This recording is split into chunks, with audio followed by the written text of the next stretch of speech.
Bom dia, pessoal. Meu nome é Lúcia Jaber, esse é o Pablo Araújo, meu parceiro de trabalho. A gente está aí há muitos anos trabalhando na área da educação ambiental e já tem alguns anos com o pessoal da NTICS na parte de formação e capacitação de professores em educação ambiental.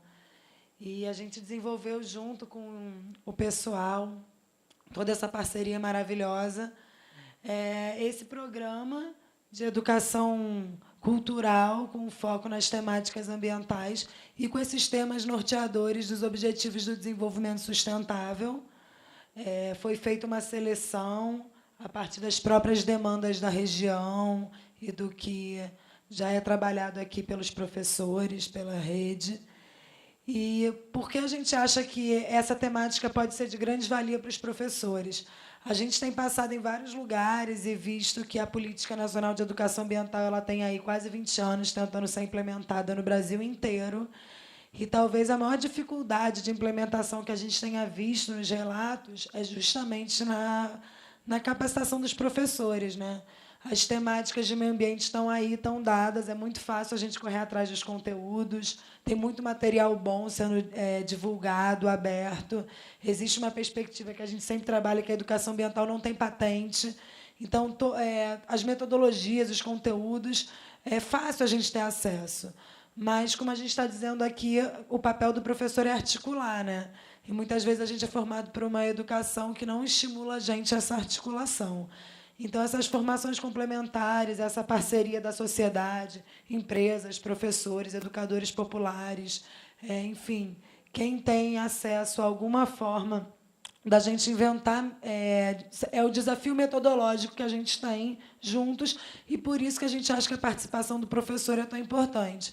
Então, hoje a gente vai fazer um destaque para alguns objetivos do desenvolvimento sustentável, para trabalhar como temas norteadores em educação ambiental dentro da escola, no objetivo de mudar essa realidade, superar um pouco só a reflexão sobre os problemas ambientais, os problemas da humanidade, e, de fato, propor metodologias para a gente experimentar esse tipo de trabalho na prática.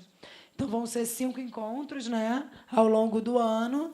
Cada encontro desse vai ter uma temática mais aprofundada para dar essa base para vocês, para a gente trocar, na verdade, né, junto com o que vocês já têm de referência, cada um de vocês, mas, principalmente, para que, no final desse ano, a gente, juntos, com essa troca, a gente possa estar mais capacitados na prática e não só na teoria, para a gente estar aí criando esse desafio da sustentabilidade, o desafio, de fato, de implementar um desenvolvimento diferenciado na sociedade. Então, a gente espera que vocês curtam, que a gente possa ter um espaço aberto de diálogo. Eu e o Pablo, a gente tem uma metodologia que a gente sempre trabalha em exposição dialogada, hora ele fala, hora eu falo, e está aberto, apesar de sermos um grupo grande, está aberto para a gente trocar e não ficar aqui só expondo, né? Tudo que a gente trouxe aqui são conhecimentos que a gente está tendo, aos poucos, no contato com os professores que estão nas escolas públicas, nas particulares, na EJA, na formação à distância, enfim, educação especial e no desafio de implementar a educação ambiental no Brasil. Então, obrigada a todos pela presença e espero que a gente tenha aí um ano aí de muitas trocas e muitos diálogos. Estamos abertos para isso. É um prazer muito grande estar participando desse projeto, né? Mais uma vez, eu sou educador ambiental, a minha paixão é trabalhar com educação ambiental, trabalhar com esses projetos. E quando a gente tem a possibilidade de trabalhar, né, como a Lúcia falou, com a formação de professores, para mim, né, para a Lúcia também, eu sei, porque nossa família é de professores. Meu pai é professor da rede pública do Rio de Janeiro, minha mãe é professora da rede pública do Rio de Janeiro, a mãe da Lúcia é professora da Universidade Estadual do Rio de Janeiro. Então, assim, quando a gente tem a possibilidade, né, de trabalhar com formação de professores, já, além de ser um prazer grande, só pelo objetivo final do trabalho, né, tem essa parte pessoal minha e dela também, que a gente traz para cá na emoção, né? A gente é jovem, eu tenho 34 anos, ela tem 30, 28, 29, né? Vamos deixar isso em segredo. Mas eu tenho 34 anos, a professora estava falando que ela tem 34 anos de magistério, né? Então, assim, é muito legal que eu, enquanto jovem, enquanto professor, enquanto educador ambiental, possa vir aqui trazer um pouco da experiência que eu tive já em várias cidades do Brasil, em vários momentos lá no Rio de Janeiro, né, de participar e aprender muito mais do que ensinar e direcionar dentro dos projetos, de aprender com vocês sobre educação ambiental, sobre educação pública, né, sobre educação que a gente faz são batalhas diárias que eu tenho certeza que todos vocês têm várias histórias para contar sobre isso, né? E essa experiência ela é de muita valia para a gente chegar ao objetivo final desses encontros, que são os projetos que a gente vai conseguir desenvolver aqui. Bom, para começar, todo dia, todo encontro que a gente vai ter aqui, a gente vai começar com uma dinâmica, né? Porque a educação ambiental ela não pode ser isso aqui que eu estou fazendo agora, né? O Paulo Freire já falava lá da educação bancária, eu aqui falando e vocês ouvindo. Então, vários momentos desses encontros, a gente vai trabalhar com dinâmicas. E a primeira dinâmica que a gente trouxe aqui é a dinâmica da apresentação cruzada. Alguém já ouviu falar nela? Que bom, assim fica muito mais legal. A dinâmica ela funciona da seguinte maneira. Professores que não se conheçam vão sentar em trios e esses trios vão conversar, né, pensando aí em 3 perguntas norteadoras. Quem sou eu? Né, a pessoa vai apresentar o professor, o A vai apresentar o B vai apresentar o C e o C apresenta o A. Né, e vai apresentar o nome, a escola que trabalha, quanto tempo tem de magistério, por que está aqui hoje, né, enfim, o que te move enquanto educador, algumas perguntas para a gente conseguir, para que eu, a Lúcia, a Sálvia, enfim, a gente consiga conhecer um pouco melhor os professores que estão participando aqui dessa formação. Tá? Então, a gente vai começar a dinâmica agora. Então, peço para vocês que se separem aí em trios. E, só dar mais uma claro. sugestão? Só mais uma sugestão para a gente manter aqui a nossa temática, né?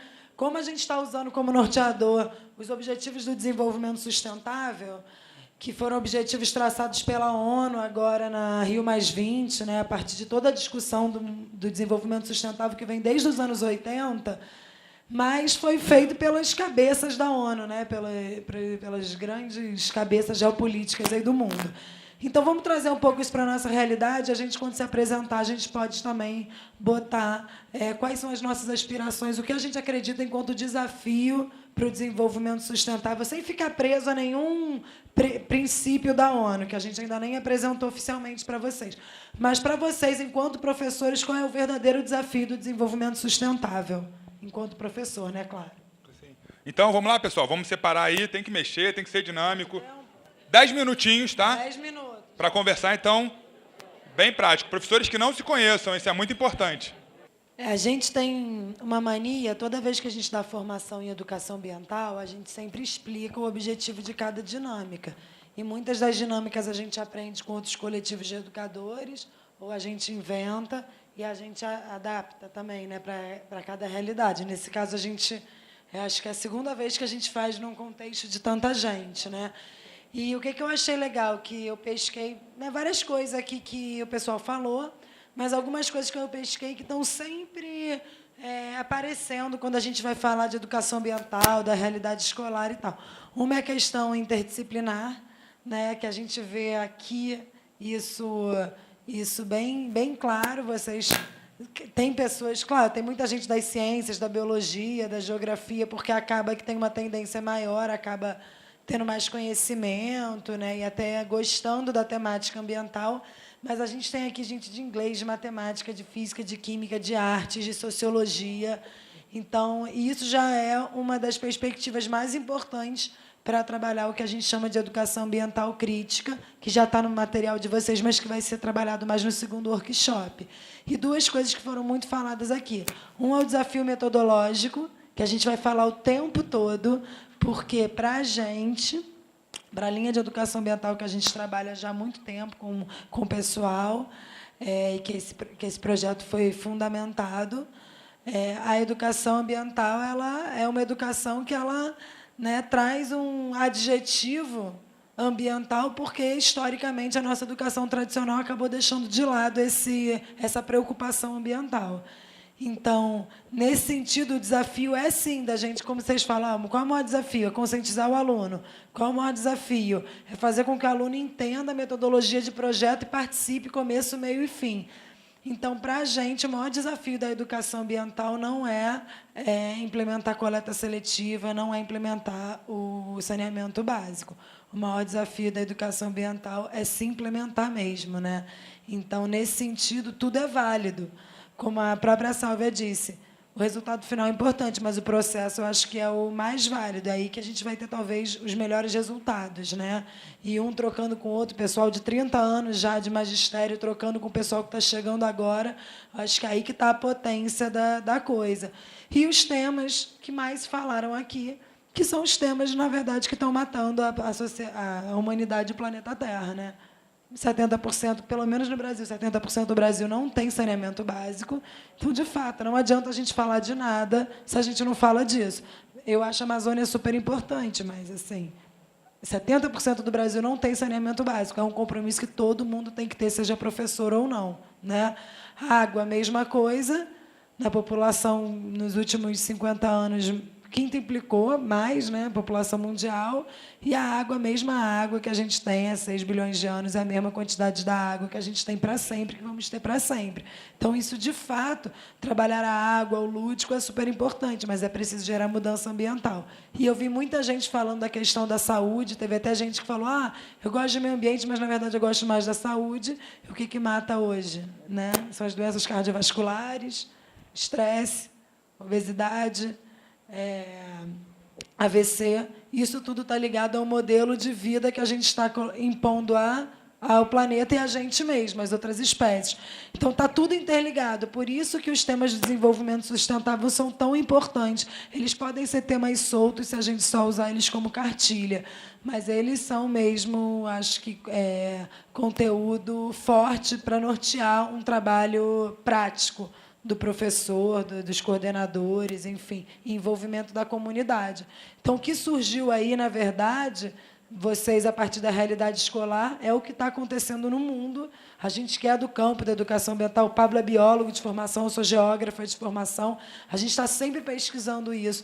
Então, existe uma interface aí que está sendo feita e vamos usar essa potência, vamos usar esse ideal, e acho que a gente vai ter muita coisa para aproveitar aí, né? Sim, sem dúvida. A gente agora vai dar uma passada, né, sobre os objetivos do desenvolvimento sustentável. Vou apresentar aqui rapidamente todos e depois vou dar uma focada nos que a gente vai trabalhar, né, ao longo desses workshops.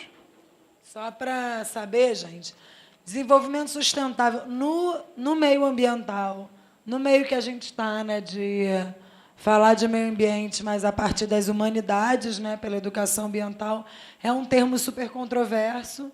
Tem gente que é a favor, tem gente que é contra. E tem 20 anos, mais ou menos, que esse termo está sendo trabalhado aí pela sociedade. Né? Ele surgiu a primeira vez na década de 80, no relatório Brundtland, que foi um relatório de um acordo internacional. E quando a comunidade global começou a olhar para os nossos modelos de consumo, produção, nossos paradigmas, né? E começou a ver que, na verdade, eles estão sendo nefastos para o planeta Terra, para a nossa saúde como um todo. Então, a partir daí, tem mais ou menos, no mundo todo, né, uns 40 anos que se fala da questão ambiental, ou seja, esse é um dos termos, né, que tem surgido como determinante da mudança que a gente quer na sociedade. E, a partir daí, hoje em dia, a sociedade começa a discutir como que esse termo ele vira efetivo para transformar o que a gente vem questionando. Então, agora, a partir dessa discussão acadêmica e política também, do que vem a ser o desenvolvimento sustentável, quais são os parâmetros de um desenvolvimento sustentável? O que é um desenvolvimento sustentável? Desenvolvimento para quem? Sustentável para quem? Né? A nossa sociedade ela é insustentável para vocês? Mas toda a sociedade, a nossa sociedade é igual, é homogênea? Exatamente. Então, quando a gente começa a discutir um termo que determina um modelo para o qual o mundo inteiro tem que seguir, a gente começa também a questionar e problematizar esse termo e aquilo que a gente fala, pensar o global, mas o agir o local.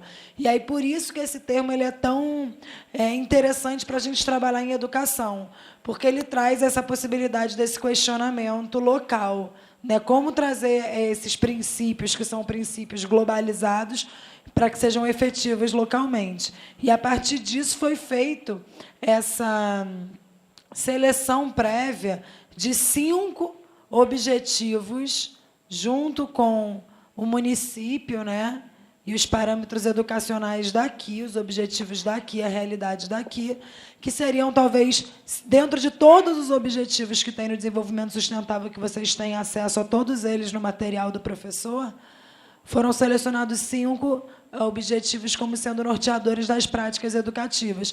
E, por incrível que pareça, todos eles foram os que mais surgiram aqui.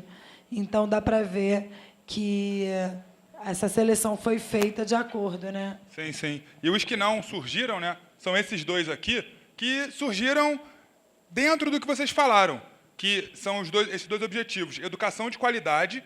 Então, esse objetivo ele quer assegurar a educação inclusiva e equitativa de qualidade e promover oportunidades de aprendizagem ao longo da vida para todos. Então, ele não fala, né, em escola, não fala em recursos, mas ele fala em qualidade e educação inclusiva, né? Obviamente que a gente precisa de um mínimo de recursos para poder fazer uma educação de qualidade.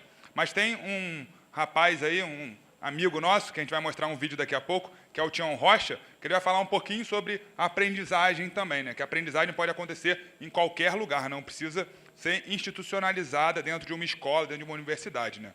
Então, ele coloca ali a educação inclusiva, a educação não formal também, né? Trazendo ela para o cenário da educação e que a gente consiga promover uma educação de qualidade.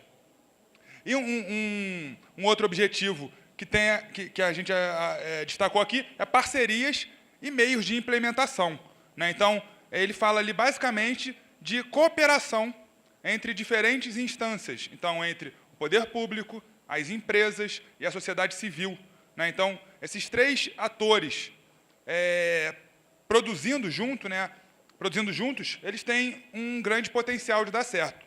E, ali, além disso, além dessas 3 esferas, os países ditos desenvolvidos, né, com os países em desenvolvimento, ou países que não tiveram oportunidade de se desenvolver naquele momento da história, enfim. Mas o Oriente tem essa divisão, e ele fala também na cooperação entre esses dois países. Todos os objetivos do desenvolvimento sustentável surgiram agora na Rio+20. Na Rio+20, né? E eles são objetivos que eles determinam aí o ano de 2030 como sendo um ano limite para a gente atingir esses objetivos. Não é muito animador do ponto de vista que, se a gente for ver todos os outros objetivos que foram lançados aí em acordos internacionais, a gente que é da área ambiental, a gente vê que quase nenhum foi cumprido. Mas, do ponto de vista elementar, eles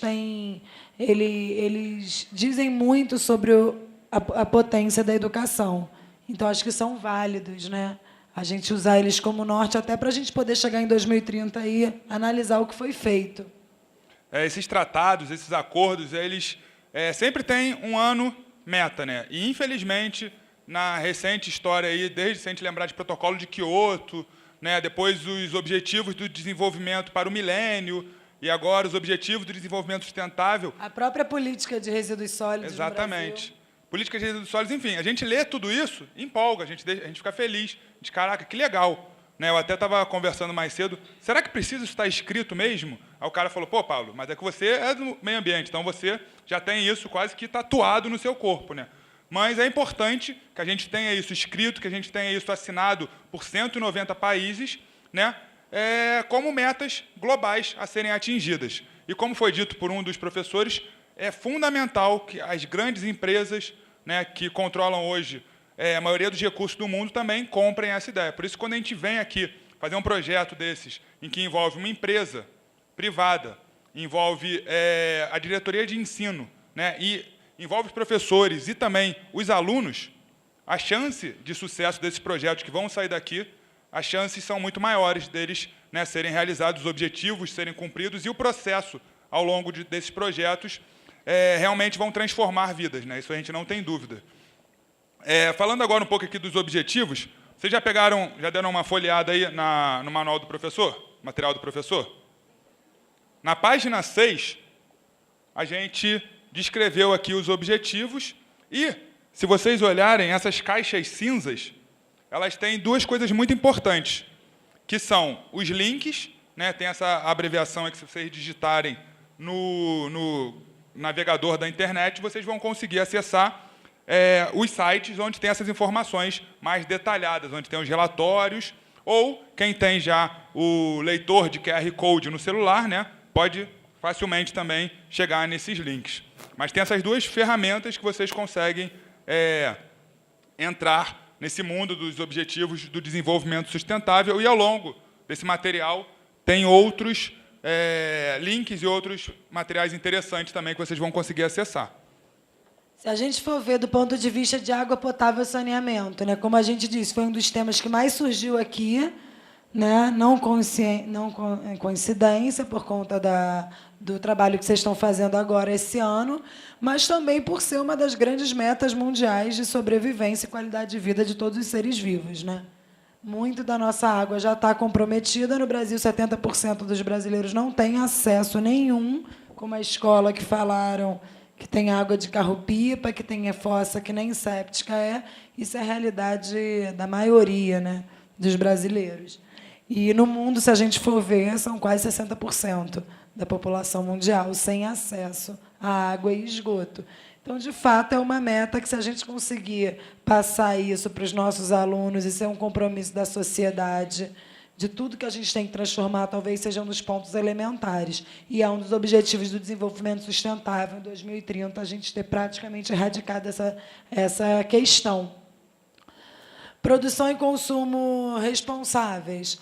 É o que a gente está falando. Outros professores falaram também, né, que a questão ambiental, na verdade, ela não passa por uma questão de conscientização, ela é uma questão política, né? Como que a gente vai falar de lixo se a gente não fala de consumo?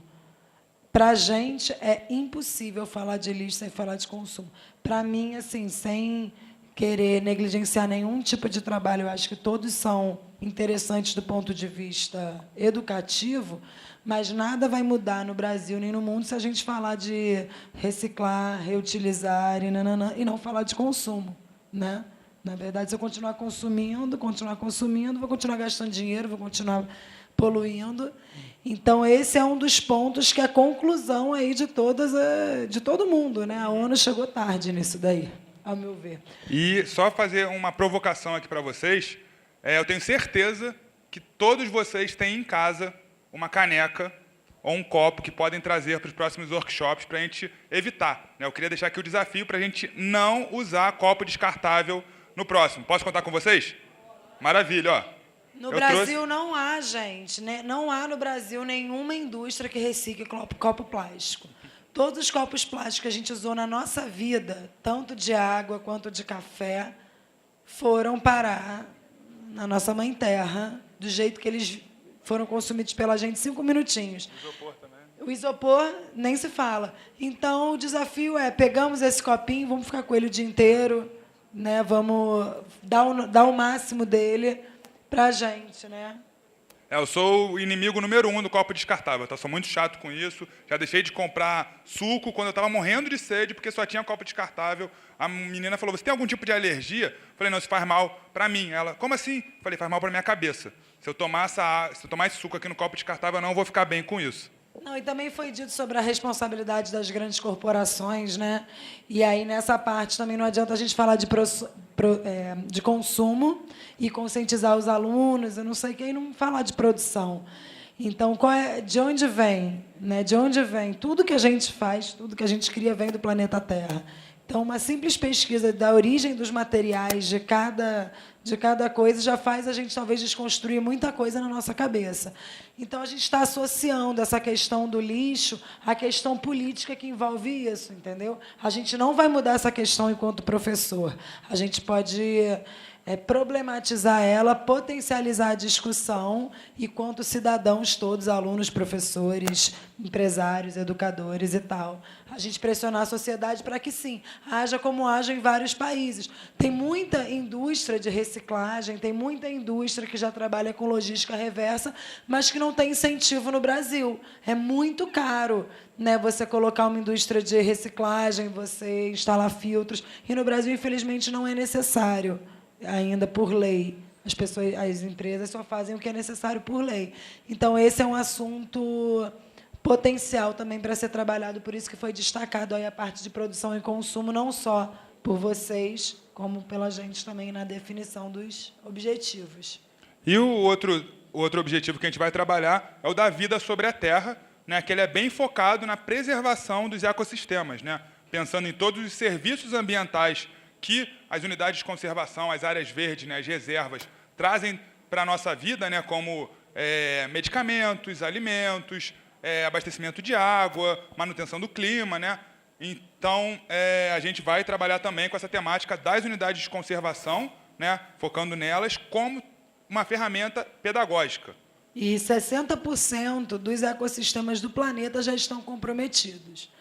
Então, não é só um tema bonitinho para trabalhar, não é só lúdico. No nosso caso, talvez a nossa ideologia de vida. A agenda, né, de 2030, lá junto dos Objetivos do Desenvolvimento Sustentável, pegando um pouco a onda dos 5 R's, ela foi para os 5 P's, né, onde ela coloca pessoas, prosperidade, paz, parcerias e planeta, né, como sendo aí a grande roda do desenvolvimento sustentável. Aqui, pessoal, tem todos os 17 objetivos do desenvolvimento sustentável. A professora ali já sinalizou bem, tem na apostila, na página 8, né? 9? Na página 9, estou quase decorando a apostila já. Está aí na página 9. Então, vou passar aqui rapidamente. Erradicar a pobreza, acabar com a fome, vida saudável, educação de qualidade, igualdade de gênero, água e saneamento, energias renováveis, trabalho digno e crescimento econômico, inovação e infraestruturas, reduzir as desigualdades, cidades e comunidades sustentáveis, produção e consumo sustentáveis, combater as alterações climáticas, oceanos, mares e recursos marinhos, ecossistemas terrestres e biodiversidade, paz e justiça e parcerias para o desenvolvimento, né? O 17, ele amarra todos esses objetivos como uma forma dessa cooperação entre várias esferas da nossa sociedade para que a gente consiga cumprir, né, esses outros objetivos todos aí. E se a gente for ver, né, tá bonitinho, uma cartilha bonita. Se até 2030 a gente cumprir todos os objetivos ligados a tudo isso, acho que a gente atinge aí o mundo de Avatar, né? A gente atinge talvez a perfeição. Então é uma brincadeira, né? A gente tem que, né, a utopia é o que faz a gente caminhar, bota a gente para frente, ainda mais quem resolve trabalhar com educação, mas o olhar crítico também é importante dentro disso, né? Não usar isso como um tema de cartilha, como se fosse algo simples. A gente fala de educação ambiental crítica, vamos falar isso no segundo encontro, mas sempre com uma base de que, assim, uma educação ambiental para superar os conflitos e não mostrando que para cada problema há a solução. Às vezes a gente não consegue nem entender o problema ao fundo mesmo, então a solução não é tão simples. Mas a problematização, o trabalho conjunto e procurar a razão de ser dos fatos, linkar isso com novas formas do ato educativo, eu acho que talvez aí que esteja a grande potencialidade para trabalhar o desenvolvimento sustentável na escola. Não só na escola, né? Acho que na sociedade como um todo. Sim, sim. E aí eu vou listar aqui, né, quais são os objetivos que eles têm, colocam por número, né, e cada número tem vários itens desses objetivos. Assegurar a educação inclusiva e equitativa de qualidade, promover oportunidades de aprendizagem ao longo da vida para todos, como a gente já disse antes. Até 2030, garantir que todas as meninas e meninos completem o ensino primário e secundário livre, equitativo e de qualidade, que conduza a resultados de aprendizagem relevantes e eficazes. Até 2030 também, garantir que todos os meninos e meninas tenham acesso a um desenvolvimento de qualidade na primeira infância, cuidados e educação pré-escolar, de modo que estejam prontos para o ensino primário. Assegurar a igualdade de acesso para todos os homens e mulheres e educação técnica, profissional e superior de qualidade, a preços acessíveis, incluindo a universidade. Aumentar substancialmente o número de jovens e adultos que tenham habilidades relevantes, inclusive competências técnicas e profissionais para emprego, trabalho decente e empreendedorismo. Eliminar as disparidades de gênero na educação, né? Garantir a igualdade de acesso a todos os níveis de educação e formação profissional para os mais vulneráveis, incluindo as pessoas com deficiência, povos indígenas e as crianças em situação de vulnerabilidade. Garantir que todos os jovens e uma substancial proporção dos adultos, homens e mulheres, estejam alfabetizados e tenham adquirido conhecimento básico de matemática.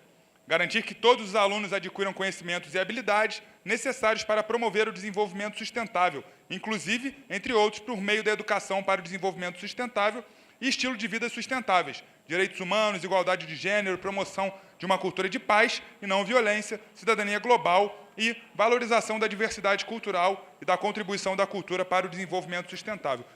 Tá bonito, né? É lindo, maravilhoso, é de arrepiar. Né? A primeira vez que eu li isso, eu juro que eu fiquei arrepiado, que assim, A gente dá as mãos e abraça a árvore.